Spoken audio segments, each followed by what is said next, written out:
Hello, and welcome to the REMOJO podcast. I'm Jack Jenkins, the founder and CEO of REMOJO, the world's only complete app-based program helping conscious adults quit porn. We're on a mission to help as many people as possible wake up, quit porn, and get a lust for life, and you can join the movement at remojo.app. That's remojo.app.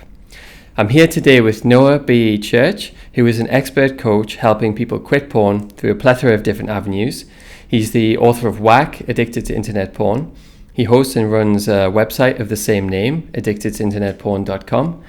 He has a great YouTube channel, Noah B. Church, and he's also the creator of multiple courses called Reboot, Rewire, and a new one called My Life Rebooted, which I've had advanced access to and looks really great. Noah, I've got a few questions relating to some of the concepts in that course to discuss later. He also offers personal one-to-one coaching as well.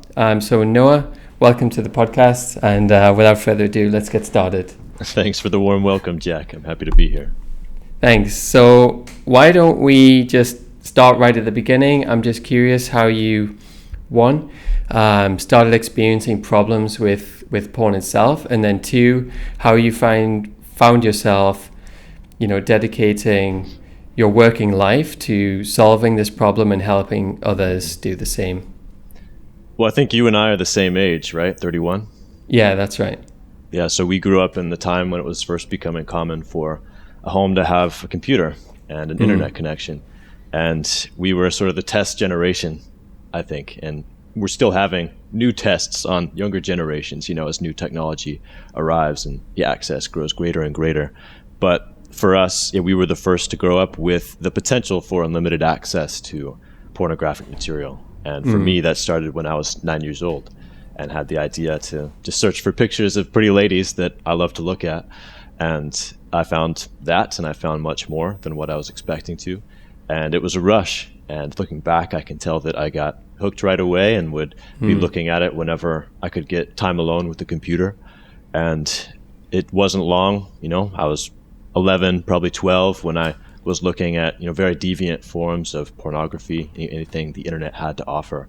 And at first, a lot of these things shocked and disgusted me, but over time, as I got deeper into that cycle of tolerance and escalation, I began to crave those things. And it was something that was perverting my own sexuality over time. I can look back and see now. And by the time I was 18, and I actually had a real girlfriend and felt like I was in love and she was in love with me. And that had been something I'd been looking forward to my whole life. But by the time that we decided we wanted to have sex for the first time with each other, my body just wasn't responding. And I was confused. I thought I had a high sex drive, and I was certainly masturbating and looking at pornography often enough. It's been something I always wanted. I knew I was attracted to her, but it just wasn't working. And I felt very broken. I felt ashamed. I didn't know how to talk about it. I didn't know where to turn to for guidance or assistance. And I didn't know what the source of the problem was. I thought, maybe it's just that I need to build comfort, because this was my first time. Maybe I was nervous. But we tried, many times, and it never seemed to improve. I thought maybe it was just because I masturbated too much, so I would give it a break for a week or two. But that didn't seem to help either. So I figured if a week or two without masturbation didn't help, then that wasn't the source of the problem. And it wasn't until 6 years later when I was 24 and I'd been through a cycle of relationships where this would happen. And it would usually lead to the end of the relationship that I finally found the answers that could actually help me. And that was something that I found in a TED Talk called The Great Porn Experiment by Gary Wilson, who unfortunately passed away last month. And that TED Talk was the light bulb moment that changed my life. And I saw the true source of my sexual and relationship problems was my long-term chronic pornography use. And that I wasn't alone, that many other guys had been experiencing this, and optimistically that they had been experiencing improvement and healing with enough time abstinent from pornography. But it wasn't 1 week or 2 weeks. It was 3 months, 6 months, a year. And I realized it wasn't just that you had to get over your refractory period, or that period of time after an orgasm in which you have perhaps a lower drive for sex, but it was that chronic pornography use actually causes substantial changes in the brain and in your perception of sexuality and in your drive for sex. And I'd been conditioning myself for years to get aroused by being alone with a computer screen and typing in search terms and switching tabs rather than looking into the eyes of someone I cared about and feeling the touch of her skin on mine. So once I realized that, I was done. I said, okay, I finally realized there's light at the end of the tunnel for me. I'm quitting porn forever. And I was also entering into a new relationship at that time. So I went through the healing process and I could see that it was working. And about 3 months in, I was able to have successful sex for the first time in my life. About 6 months in, it was starting to get really good. You know, I could feel that this was really working. About 9 months in, I had my first relapse, and I had to admit to myself that my addiction was stronger than I thought it was. And that began a year period where I wasn't using all the time, but a time in which I was struggling. And I had to learn a lot more about myself and about what I needed in order to be permanently porn free.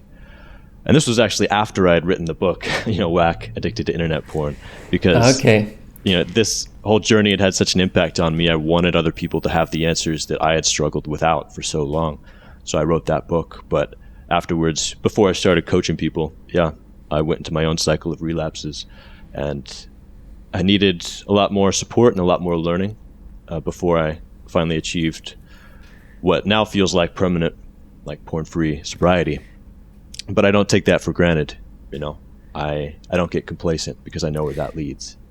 And I see myself, as a lifelong addict.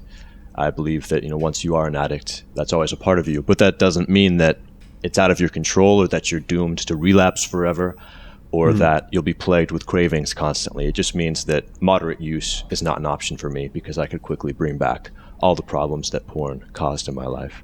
Yeah. So now I help other people with the same problems. And I'll stop interrupting you. Go ahead. I'm curious, what was it that were you able to quit that first time quite easily because it was because of either one big insight or a few big insights, or were you treating it like were you giving yourself a program, or was it more like just a paradigm shift that actually broke? I was looking back in the pink cloud, which you probably know what that is, but a lot of your listeners might not, so I'll describe it. The pink cloud is a concept in addiction recovery. It describes a period after someone first quits in which they have a sense of euphoria. They're so excited about their new alcohol-free or gambling-free or porn-free life, and they're very optimistic and just filled with, that sense of excitement about the future. And it's easy to remain abstinent during that time because they just feel so great without it. But the pink cloud always comes to an end at some point, right? You're not going to be riding that high for the rest of your life. You're always going to have some bad days, some bad moments, some vulnerable periods of time. And if you're not prepared properly when that pink cloud period ends, it can be a dangerous time for an addict. And that's what happened to me. That relationship that I mentioned, it had ended, and maybe the pink cloud was wearing off, and I was starting to doubt and rationalize to myself, started to rationalize the use of what we call porn substitutes, which aren't technically porn, or society wouldn't call them porn, but that the user is turning to in the same way for an erotic buzz, erotic stimulation, pictures of models or stories or whatever it might be. Yeah. And then what was it that kind of made helped you make the breakthrough, right? Because going completely porn free is really quite different to giving up for a month or something. So what do you find was the major breakthrough that you made at that time? I always have to laugh at that question because that course you mentioned, My Life Rebooted, that I just released last month on porn addiction recovery. I spend 60 videos and many hours of content answering that question. So I can't just give you a simple, it was this, this magical key will help you attain freedom. But I'd say some of the most important things are having the right level of support and accountability in your life. People who struggle against addiction alone are far less likely to succeed than those who have the courage and humility to open up to those in their lives and ask for help, ask for support. So that, I would say, is number one. And also just a willingness and a commitment to, no matter how many times you fall down, keep learning from those mistakes, keep taking new actions, and keep moving forward no matter what. Yeah, I mean, I know exactly what you mean, by the way, when I say like single breakthrough. I mean, usually there's like a few things, key things that work for people, and they're sort of slightly different for everyone. Because like I have in my notes here, you know, basically one of the most difficult thing about quitting porn is there's no one single thing that really works. It's, you know, I on my own journey of trying to create a sort of technology-based solution and integrating some content and course elements, I found that there's just no one single thing that you can do. You know, if you just try and block it, then people will try and get around the blocker because they aren't changing the mindset. If you just try and change the mindset without blocking, it can be very difficult because your willpower is not stable, your mental state is not stable, your emotions are not stable. So you will act as like a different person at different times. And so you need some kind of technology support as well. Community is not enough, otherwise the NoFap subreddits would be just churning out nothing but success stories, churning out millions of success stories.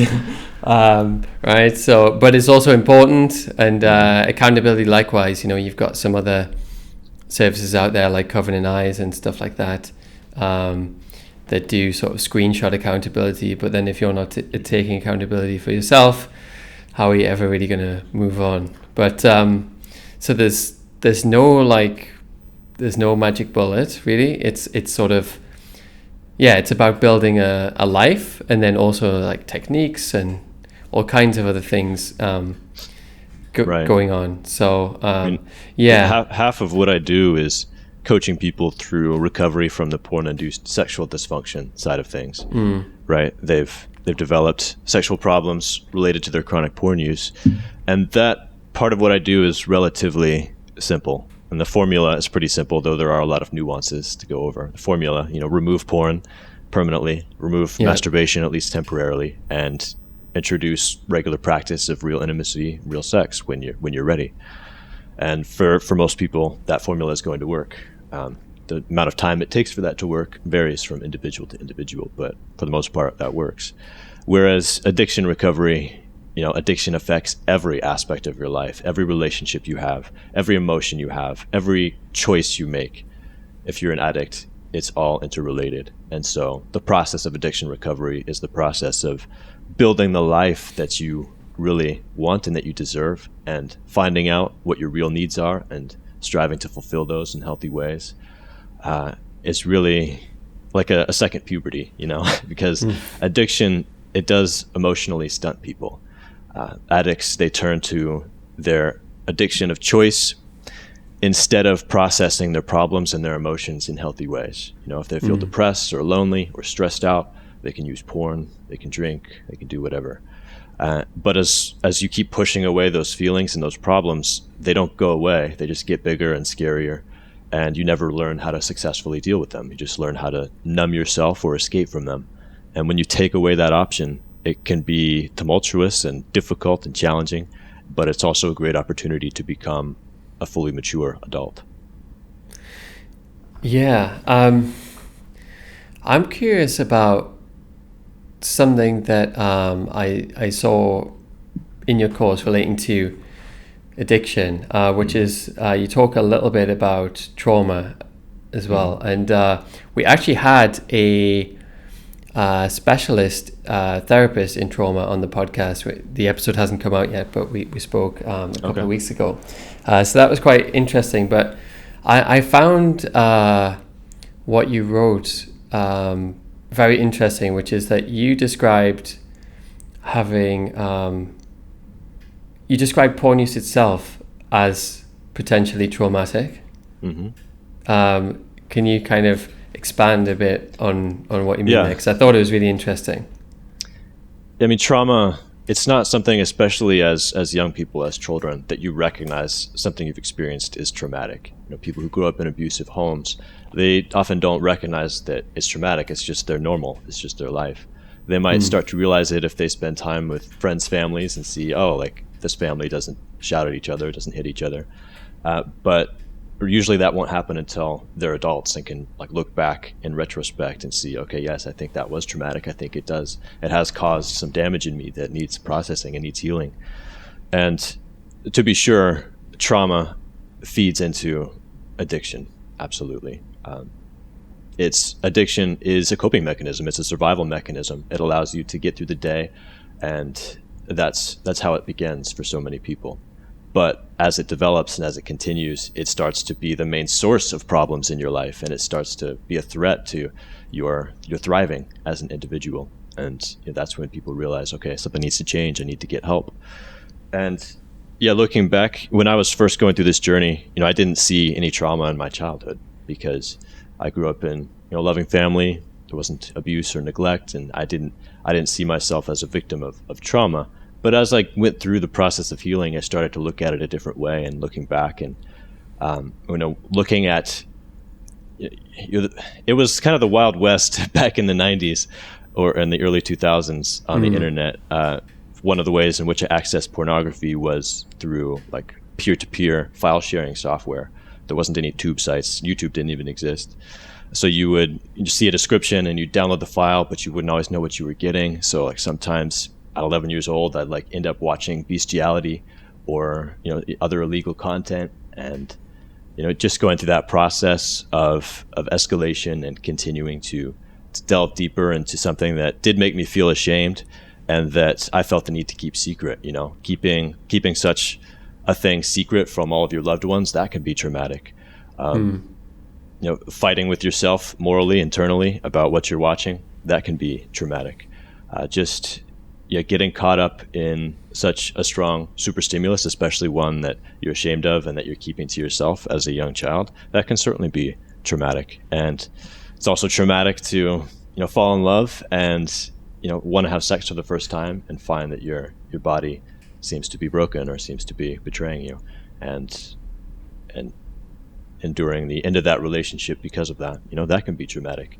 So I do see some traumas, in my past, and I don't want to like compare traumas. Of course, a lot of people have much worse traumas than I did, but I don't think that people should let that voice inside of them stop them from recognizing that whatever they've experienced, it can be considered traumatic, and it does deserve some attention and some focused healing.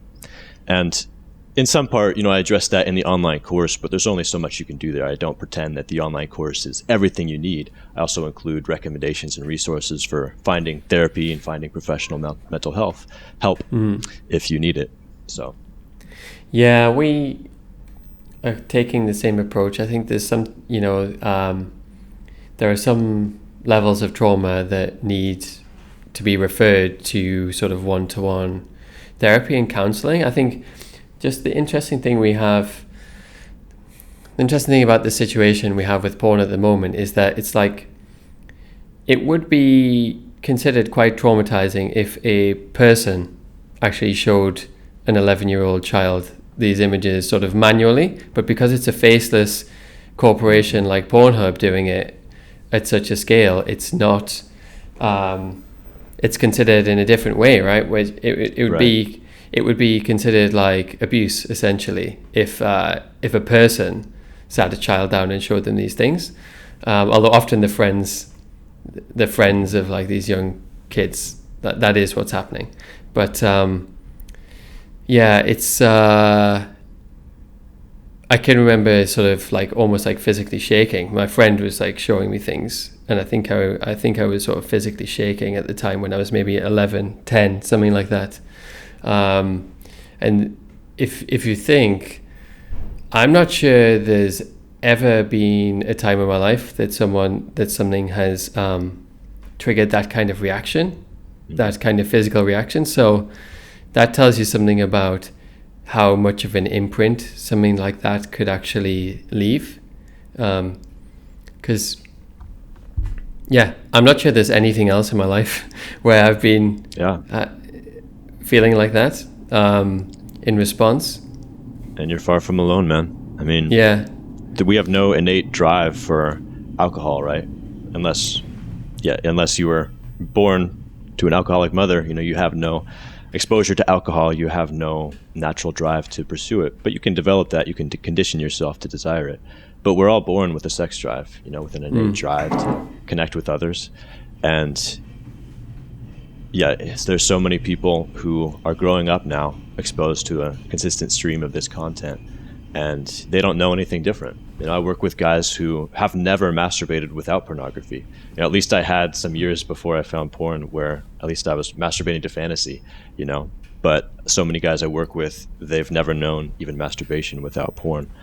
And that is their teacher. That is what has taught them what to desire, what to be aroused by. And it's changing us. And like Gary Wilson said, it's a great porn experiment that we're conducting on our young people as they're growing up.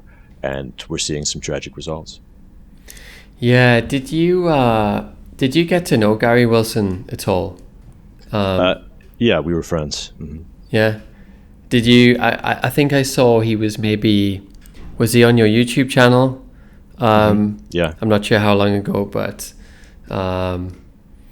he actually, I think it must have been just a couple of weeks before he passed away, actually connected us to quite a number of people. I think yourself might have been one of them. Was he the first person to really start talking about this that you're aware of? I mean, maybe not the first. There have been people campaigning against the pornography industry for many decades. Prior to Gary and some others, it was more from a moral standpoint, of course.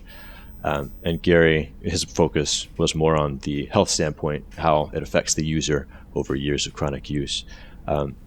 But The Brain That Changes Itself was a book that I think was out before Gary started talking about this. And in that book, Simon, I forget his last name, LeVay, maybe perhaps, he wrote about pornography and its potential effects on the brain. So there was some chatter about it, but the Great Porn Experiment and Gary's website, yourbrainonporn.com, that definitely changed the game for a lot of young people. And around that same time, I believe, NoFap, the subreddit NoFap, was beginning, and that was a community online for people who were trying to leave behind pornography and potentially masturbation as well, as a challenge to themselves to improve themselves.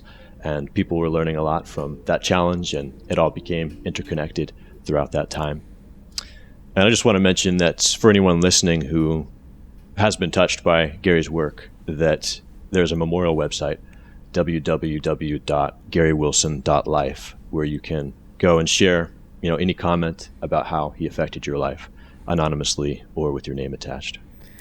Yeah, I think his book is sort of the first point of call for most people learning about this, especially since there's been so little in terms of resources or things published on the topic. It's pretty amazing, really, when you think how little there actually is out there versus basically 90 to somewhere between 90 and 99%. Who knows what the exact number is, but let's say it's definitely in the 90s. I think it's safe to say, of guys who are watching porn, and there's just like so little out there about it. It's crazy. Did you read the book or listen to the audio version? I read the book. Have a physical copy in the office. Because I had the privilege of narrating the audio version. Oh, did you? Okay. Well, yeah, you've got the voice for it. So what do you think of NoFap, actually? I'm curious what you think. I think a lot of people misunderstand NoFap. NoFap is an entity, and if you go to nofap.com, you'll see a description of what NoFap really is.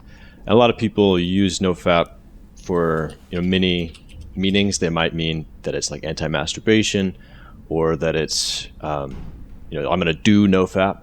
but that doesn't really have a clear meaning. So what NoFap says they are is NoFap is a secular, community-centered sexual health platform designed to help you overcome porn addiction, porn overuse, and compulsive sexual behavior. We're here to help you quit or reduce porn use, improve your relationships, and reach your sexual health goals.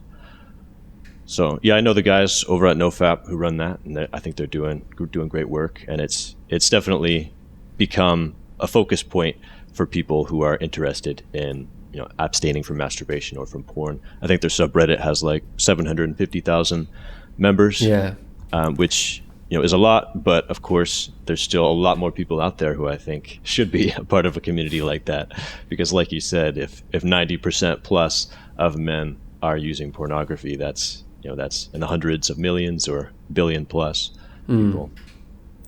Well, I'm curious, like from your perspective as a coach, would you recommend, when I say NoFap, I guess I'm referring to just not masturbating, right? Rather than the trademarked sort of company, essentially, that owns this website. Do you recommend that to your clients? Do you recommend just trying to abstain for essentially as long as possible or indefinitely? Or what do you think? That's a big topic, and I've made videos on this topic, and of course include lessons on it in their courses. But one thing that I think is really important is for us to think of masturbation as separate from pornography use. And so many people think of them as the same thing, and they're thinking, oh, it's all or nothing. And so if they are going to masturbate, they think to themselves, well, I might as well do it with porn, it'll feel that much better. But I really want to encourage people to think of them as separate entities. And for a porn addict, often it's the pornography that's the problem and not necessarily the masturbation. Though, of course, that's a part of it, right? And if you masturbate in unhealthy ways, fantasizing about the porn you've seen or using it as an emotional crutch like you would use pornography or another addiction, it can still be a problem. But using masturbation without porn in moderate ways and under certain guidelines during recovery and after recovery can be a healthy part of men's lives. And there are, of course, red flags to watch out for and guidelines to keep in mind. But no, I'm not anti-masturbation, and I wouldn't just say, oh, you should abstain from masturbation for as long as possible. I would ask my client about their goals, about what they want to achieve, and then work with them to figure out if masturbation is something that they want in their lives, how to do it in a healthful way. But it's also a legitimate choice to choose never to masturbate. I know people who grew up Christian and were strict about that and faithful to what they've been teaching, what they've been taught, and never masturbated in their lives. Didn't even have an orgasm aside from a nocturnal emission until they were married in their mid to late 20s, and they were living healthy, happy lives. They didn't explode. It's not something that is a physical need, right? I'm not saying you should suppress your sexuality or be celibate for the rest of your life, but I think we do need to expand our minds around this a little bit, because so many adult men have never in their adult lives gone longer than a week or two without an orgasm. So they might feel that it's a need, but it's really not. Yeah, I think for many people it would be actually far shorter than that based on some of the conversations I've had as well. Cool. And so, one last thing on the NoFap thing, right, is just what do you think of the benefits that people either believe or that they get or that they experience? Like you must have interacted with a lot of people who've either been trying it or succeeded with NoFap or have went through long periods or whatever, or maybe you've done it yourself as well. Just curious, like what you think of the benefits, if there are any, or if you feel it's an illusion, or how do you kind of see that? I think this is an individual journey for every person, and you have to treat yourself as like an experimental test subject, And for most of the people I work with, it's really the pornography use and the cessation of that's going to cause the greatest change in their lives. But some people find themselves more or less affected by orgasm or by porn-free masturbation. They might find that porn-free masturbation is a part of the problem for themselves, and they actually feel much better, more confident, more attractive, more energetic, more focused if they're abstaining from that as well, or at least using it in more moderation, spacing it out. Some people also find that orgasm during sex seems to make them feel sort of like a hangover. Perhaps they lose some of their energy, their pizzazz, and so they might choose to practice coitus reservatus or Carezza-style sex, which is sex without orgasm, which is also something I coach some guys through. So really, it depends on the individual, because others, feel great having sex and having orgasms, and it doesn't bother them. It doesn't cause them negative effects. So it really does depend on the person.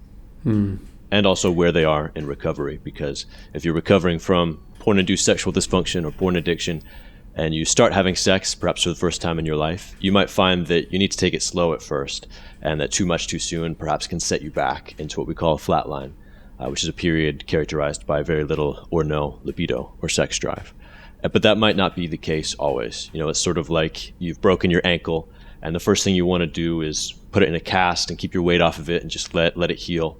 And then eventually you start to put some weight on it again. You're doing rehab. But if you do too much too soon, you could re-injure yourself, or you could delay the healing process. Yeah, maybe you could talk a little bit about this flatline concept, because I feel like, we at REMOJO, we're interested in helping a lot of guys that would sort of consider themselves to just have maybe a bad habit rather than an addiction, and maybe they're just starting to experience some of the sexual dysfunctions around porn use that just kind of wake them up and make them think, oh, I need to quit. But it's not necessarily sort of trashing their life and relationships and everything. But it is usually the sexual dysfunctions that actually makes guys without a serious problem kind of wake up and consider quitting. So maybe you could talk a little bit about this flatline concept, because it tends to take some people off guard. Yeah, there are a lot of effects that pornography has on our brains and our emotions and our relationships. And sometimes while you're in it, it's difficult to see that because it's been happening and building up slowly over years. But when you remove porn or masturbation for the first time, it can throw you into tumult. It's like stopping cigarettes or stopping alcohol when you're used to getting that on a regular basis. It can send your brain into a rebellion, and all sorts of withdrawal symptoms can actually occur.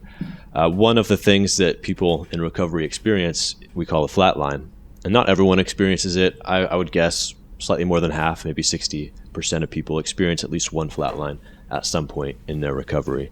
And it's a period of time, like I said, characterized by zero sex drive. You just feel like your sexuality is gone, and perhaps your genitals might even feel numb or shrunken. And it can come with emotional symptoms as well, such as low energy or depression, fatigue. And people who experience this, it can be scary if they're not prepared for it, if they don't know that it's a strong possibility of happening, because they might feel like, oh, my sexuality is gone. Like, will it ever come back? Am I just asexual now? And they might, in a panic, try to feel something by looking at porn. Yeah. And that's, of course, the opposite of what you want to do. And we still have more to research and to understand about the flatline. But from what I have seen, I see it as a period of time in which your body or your brain shuts down your sexuality, recognizing, okay, like we've been overindulging and overstimulating this part of ourselves for so long, and now we finally get a break. So let's shut everything down and do some repair, do some healing. And most of the time, the flatline will end in its own time, and the man involved will be able to tell, just feel that energy come back, perhaps when he's with someone or just getting more morning erections or nocturnal erections, that sort of thing. And yeah, usually after the flatline ends is when those people start to experience a lot of the benefits that they are looking for. A flatline usually lasts between 2 weeks and 2 months, but they can last much longer. I've seen flatlines last longer than a year. And still, for the most part, they end in their own time. But for guys on those very long flatlines, there might be more we can do to sort of push them out of that flatline experience.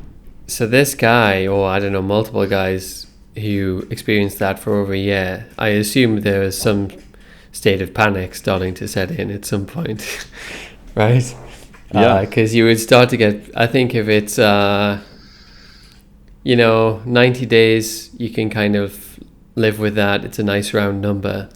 But but I think when you're pushing 180, 270, 360, it's probably starting to feel pretty scary, I imagine.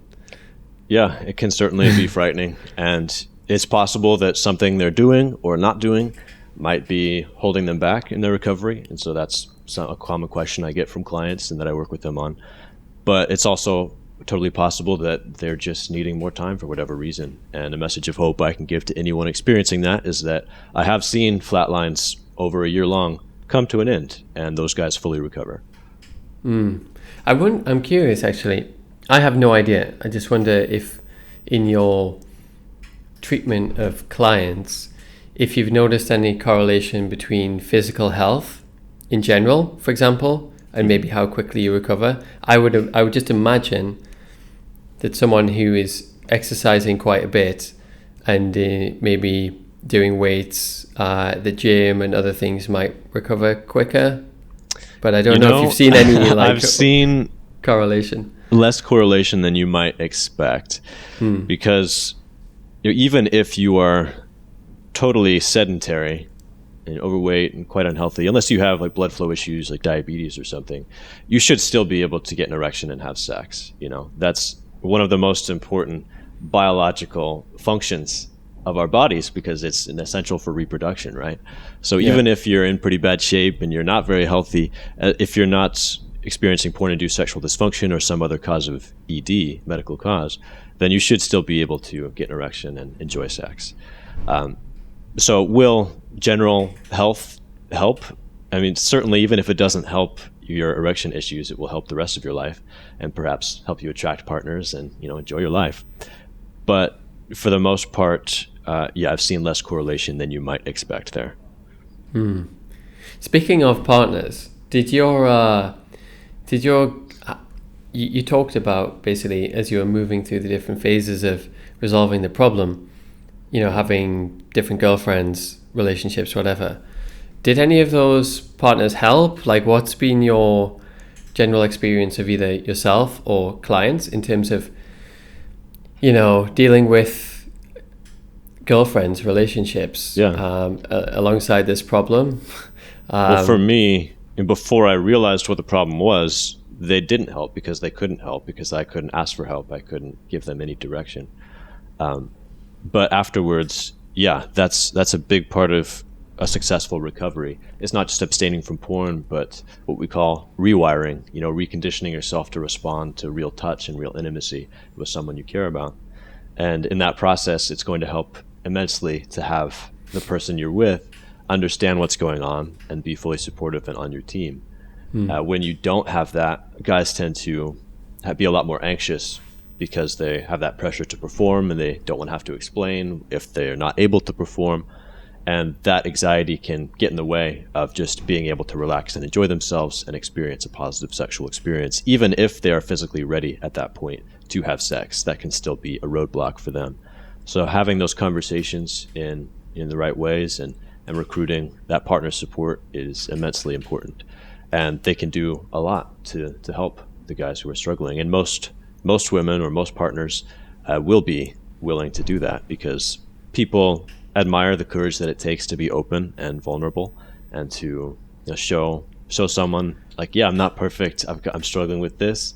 I just want to be open and honest with you about this. It's tough for me to talk about, but here I am. Most people will have a positive response to that and be invested in helping you. Well, that has been in a different way my personal experience as well. In the process of starting REMOJO, it's just been so easy to get people on side and to get positive feedback and reactions from the world. Pretty much since I started sharing the idea that I had for the app itself, and then building it, sharing it with people, talking to investors and employees and potential users and everything. It's almost just like all we need is for people to just start being authentic and open, and the world just will help you along because it's such a positive thing to actually come out with. And the reality is, I think everyone knows that everyone's watching porn. It's just it's just that, like, until more people start just coming out with it and being straight, being direct, and saying, yeah, this is I'm in the 99% of people that reminds that are me watching of it. A client the other day told me that he told his 4 best friends that he was addicted to porn and getting help, and they all said, I'm addicted to porn too. Yeah. So he realized that his entire friends group was addicted to porn, but they didn't know because they never talked about it. And we don't wear shirts that announce that we're addicted to porn or that we can only get it up for a computer screen and not for a real person. It's not something that most people feel comfortable sharing, but a lot more people in your life might sympathize and experience the same thing, or know someone who is. When I talk to women about this, pretty much all of them can recognize, my ex, yada yada yada, or they can same. see the effects. Yeah, I've heard the same thing as well. I think and I hope that in a few years, I think we can sort of accelerate this conversation, and in the same way that some things used to be considered really quite embarrassing that are totally mainstream now. Like, I remember when Tinder came out. You're the same age as me, so so I think it was Tinder an came embarrassing out. thing to say you met on a dating app. It was really like people would lower their voice, and or they would, like, a lot of the girls would pretend they're not on there, or they didn't know what it was or whatever. And now it's like totally normal. Like, pretty much anyone who's single will be on there or on something similar.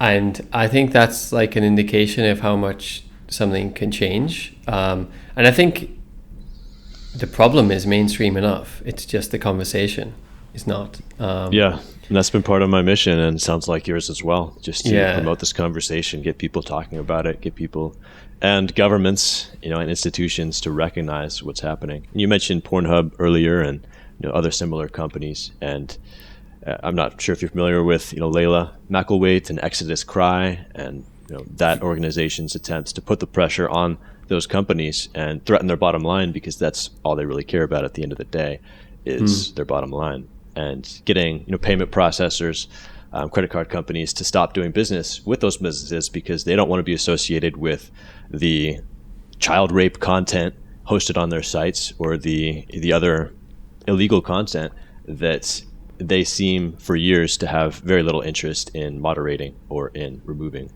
until the spotlight has been turned on them. And last I heard, I think the owners of Pornhub were trying to sell it and get out of the business. Don't quote me on that. I don't know, but that's what I read anyway. And I can see why, because sure, it's an incredibly profitable business, but when the whole world starts looking at you with a keen eye and seeing just what is happening on your platform, it's not something you want to be associated with.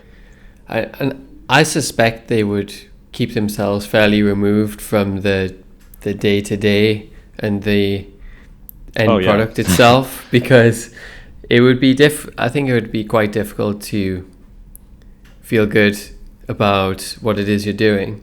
I imagine, unless you're very dissociated from reality. They their mansions in their neighborhoods, they're not they don't have Pornhub signs on the front, until protesters come to your neighborhood and say, do you know what your neighbor is doing? So going back to I guess your journey, what did you find that came into your life as you started to actually succeed, with quitting? What did you, because our previous guest, who is an addiction specialist, said, her mantra was, it's not about what you give up, it's about what you take up. And I don't know how much you would kind of agree with that. But talk me through a bit of the journey, during that sort of golden period, I guess, when life is turning around. Well, you're absolutely right. If you just remove pornography or whatever your addiction is, it leaves a vacuum. It was fulfilling a role in your life. It was a coping mechanism. It was something you can turn to in times of stress or boredom or loneliness. And if you just remove that and don't start addressing those real needs in healthier ways, it's almost inevitable that vacuum will draw the addiction back into your life. So yes, focusing on what you don't want in your life is important, and knowing what those boundaries are, but it's all the more important to be filling up your life and moving your life in the direction that you do want to go in.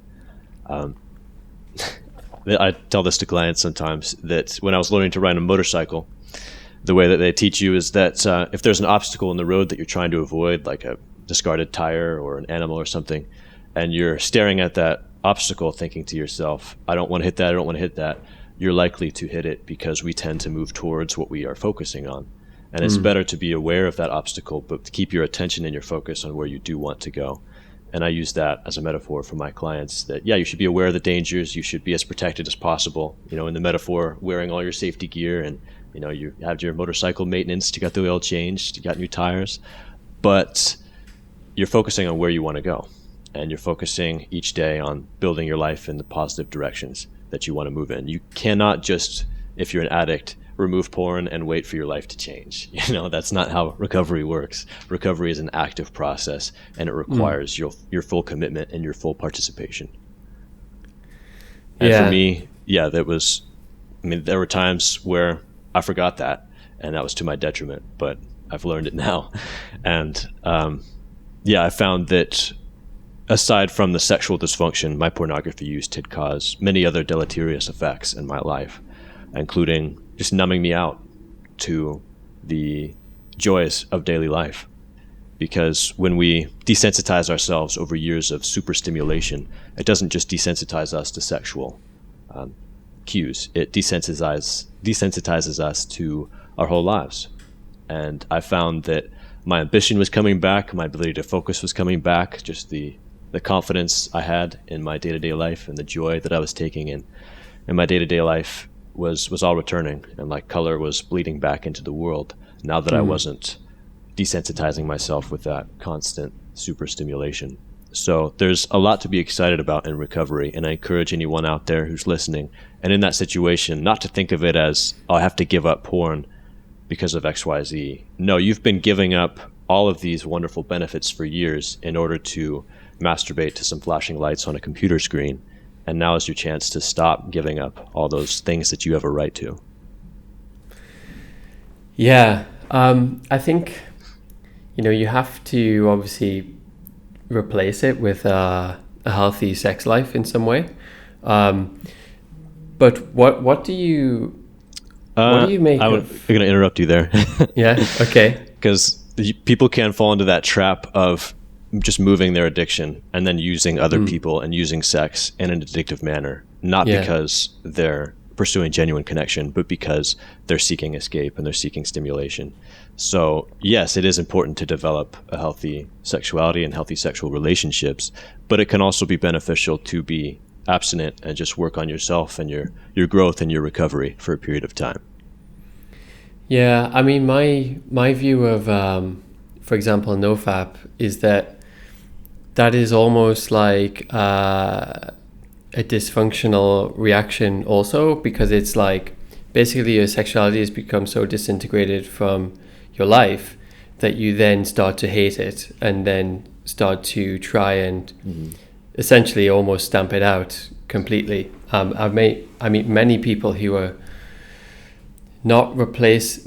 They don't have a relationship, they don't have a healthy sex life, and they're also trying to do NoFap, and it's almost like they get to the point where they just start to really see their sexual desire as an enemy to be defeated in a way. And so they then embark on these very long missions. Yeah, if people don't have proper guidance in this journey, it can become a practice of self-shame, and trying to quash that part of yourself. And I teach people that there's no evil part of yourself that you have to fight, that you have to battle, and you have to vanquish. It's just that part of yourself has become dysfunctional and needs your help and your guidance and discipline to become functional again. And when people, without the right resources and support and guidance, try to abstain and then fall into that cycle of relapse again and again, it can make their lives worse than it was when they were just daily or regular users, because now they're perhaps hating themselves or experiencing that self-loathing that comes with constantly letting yourself down. Yeah. And on the flip side, going back to what you're saying about people then starting to essentially, rather than use porn, they start using people. On the flip side to that, what do you make of incels? Do you think there's such a thing as an incel? And well, I guess it depends on your definition. If the definition is, someone who is involuntarily celibate, that they want to have sex but haven't been able to, then yeah, sure, there are those people out there.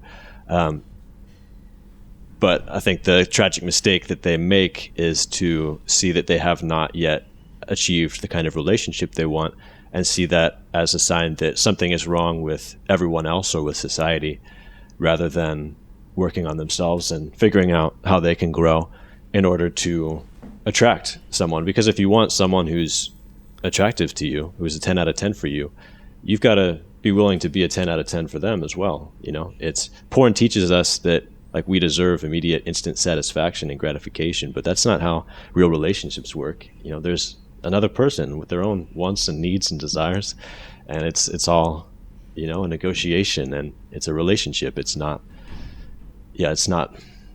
anything that porn prepares us for. Yeah, different sports entirely. How much do you get into helping guys who maybe are really struggling to actually even get dates or form healthy relationships? Do you have much experience dealing with guys who are in that kind of state? That is part of what I do. I don't advertise myself as a dating coach or a relationship coach, but I do work with people on those issues. And there are authors and people in the field that I do recommend people to. I steer them in the right direction, because a lot of authors or coaches in dating or pickup can teach some toxic things and might not really know what they're talking about, might not really know how to form a lasting relationship in a healthy way. But there are some authors, I think, who do. And so I try to steer them in the right direction and provide some help if they're looking for that. But yeah, that's not what I advertise my services as. Cool. And so Noah, if people want to either work with you or learn more, take the courses that you offer, what would you where would you point them to? And anything you'd like to add? Find it all at addictedtointernetporn.com. And yeah, that's where my repository for everything I've done the last 8 years, working in this field.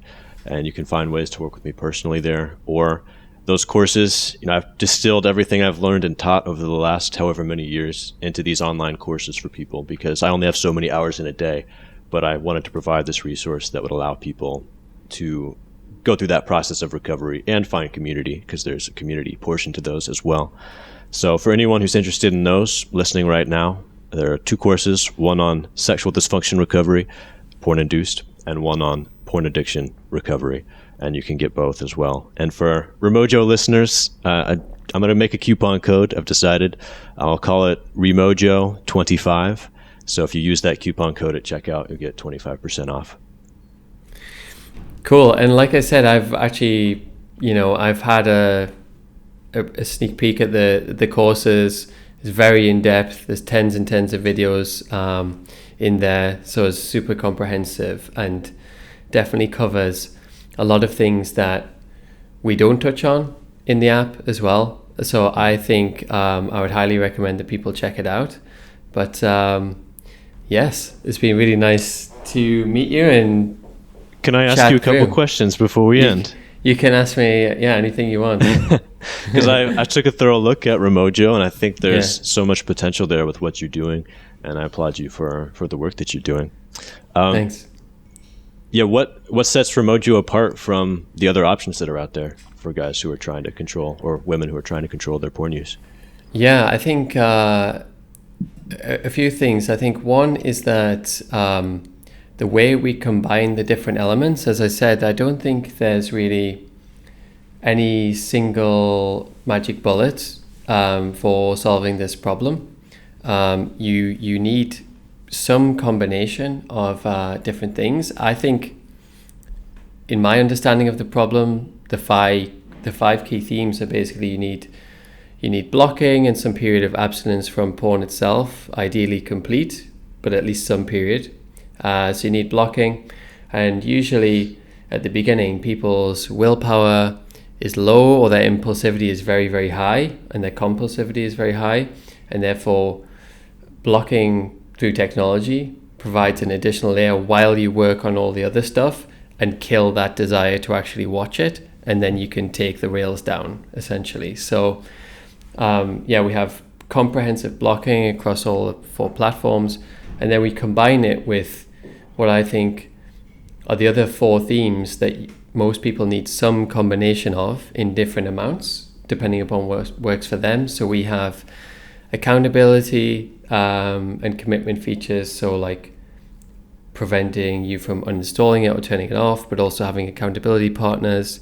We have community, so private and discreet anonymous discussion, because for many people, especially in the mainstream, they won't have actually shared this with anyone, and they won't have talked about it with anyone or seen people talking about this issue.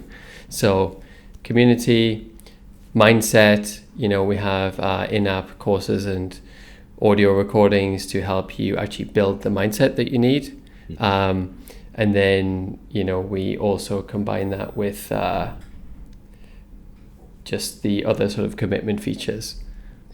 And it's your goal, correct me if I'm wrong, to create the best all-in-one software solution out there for guys or anyone trying to quit pornography, right? Yeah, that's absolutely our goal. I mean, we basically, it won't stop until we do that. So we've been through quite a lot of iterations so far in the last 6 to 9 months. I started working on the product just about a year and a bit ago. Basically, just I wanted something to block porn for myself. That was where it started. So so you took the hard way. Yeah, you decided to design it for yourself. Yeah. So it started there, and it started very much centered around blocking. And then as I spoke to more and more people that either had a bad habit or something that they would consider an addiction or really serious problems where it's really damaging their life, I discovered that, you need all of these additional elements alongside blocking to actually help people get from where they are to porn free. I admire your mission, and if you're really committed to that, and I think you are, then maybe I can help you make it the best software available. So let's talk more after the podcast. Yeah, let's definitely talk more. One thing I had a question about, because what I've seen be so valuable for so many of my clients is, blocking and filtering definitely have their place, but there's always, a loophole, a way around, and accountability features are something that I always recommend. And that's such that even if you can get around the blocker and figure out a way to access pornography or pornography substitutes, that whoever you've chosen as your accountability partners will see that. They'll find out about that. So that whatever you do, it's not in secret, it's not in isolation. And I've seen that can help quash a lot of those urges where they began. And that was a part of my journey too. And I still have software like that. If I uninstalled it, would I use right away? No, I don't think so. But it helps me just feel safe. I like having it there. And I have my best friend and my sister and my mother all on that. So, I'm not going to look at anything I wouldn't want to talk about with my mom. Is that a feature that you plan to incorporate in REMOJO? Yeah, we're actually working on that right now. So we should have that within about 4 weeks of this podcast being, of this recording. So if you're watching this, it will probably be there in the app, unless you're watching it in the first few weeks. And we want to make it a bit fun so people can set up bets with friends as well.